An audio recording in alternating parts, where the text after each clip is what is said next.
שלום, ברוכים הבאים לטיפ השני של מכללת דעת השרון בנושא שיווק בעזרת וידאו. בטיפ היום נדבר בעצם על 6 טיפים, 6 שלבים קצרים כיצד אתם יכולים לשווק בעזרת וידאו. בטיפ הקודם אנחנו דיברנו על סוגים של וידאו. אמרנו שיש וידאו שאנחנו יכולים להזכיר שירותים חיצוניים ויש וידאו שאנחנו יכולים לעשות בחינם.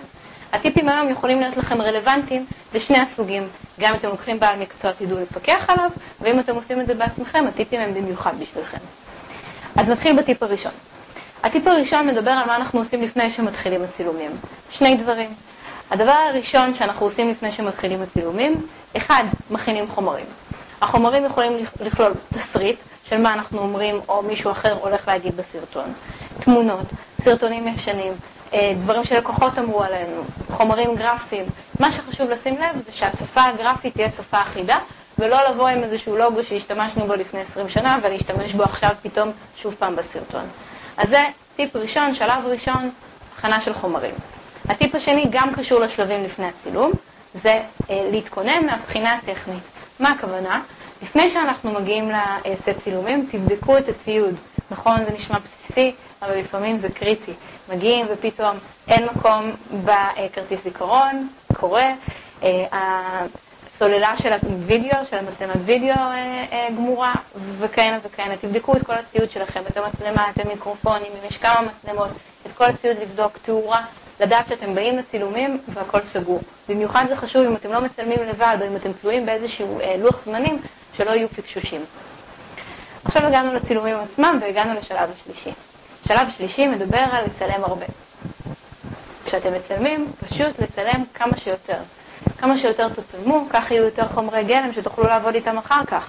לא להתקמצן, פשוט לקחת מצלמה ולצלם כמה שיותר, גם את הסטילס וגם את הוידאו. בסופו של דבר יהיה לכם אחר כך יותר חומר גלם לעבוד איתו.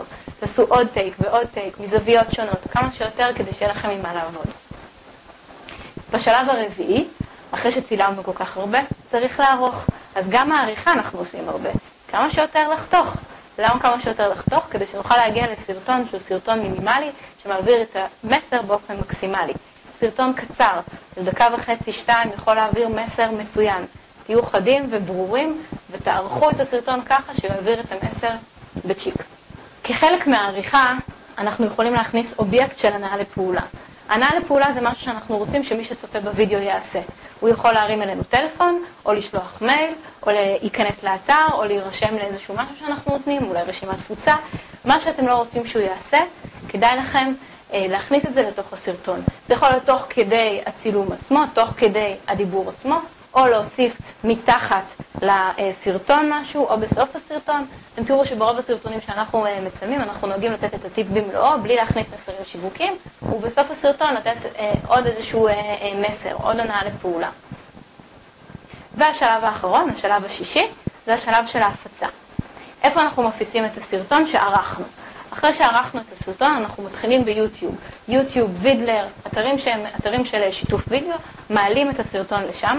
ביוטיוב יש לכם אפשרות לפתוח ערוץ, אתם יכולים גם אותו לעצב מבחינה גרפית, כמו שאתם רגילים ובאותה שפה גרפית שיש לכם, עם הלוגו והכל.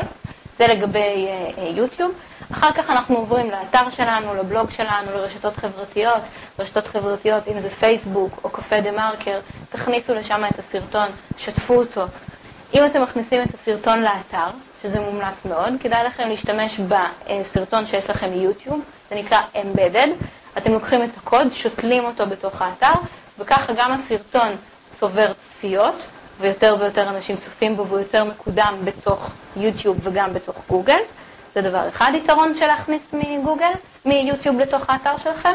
והדבר, היתרון הנוסף שיש לכם, זה שבעצם הדף עצמו הוא קל. הסרטון לא נמצא בתוך השרתים שלכם באתר, אלא הוא סרטון חיצוני. טיפ אחרון, אני יודעת, אמרתי 6, אבל בכל זאת משהו שביעי ואחרון, שאחרי שהפצתם, חשוב שתהיו עם איזושהי אסטרטגיה.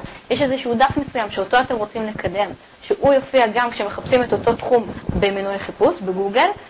את הדף הזה שאתם רוצים לקדם, נניח האתר, תכניסו בו גם תוכן. תבצעו אופטימיזציה של התוכן, כמו שדיברנו בטיפים בנושא של קידום אתרים אורגני, של SEO, תכניסו תוכן לאותו דף, תוכן שהוא רלוונטי. אפשר פשוט לתמלל את הוידאו ולהכניס את הוידאו בטקסט באותו עמוד. זהו, זה היו 6 צעדים ועוד טיפ אחד קטן, אז היו 7 טיפים בסרטון אחד. אנחנו נתראה בטיפ הבא, ושיהיה לכם המון בהצלחה. צלמו ותהנו. לקדם אתרים נכון לומדים במכללת דעת השרון. בואו ללמוד קידום ושיווק אתרים באינטרנט וקבלו כלים מעשיים ממיטב המרצים. להרצאת מבוא חינם בקידום אתרים חייגו 1-875-1010 מכללת דעת השרון.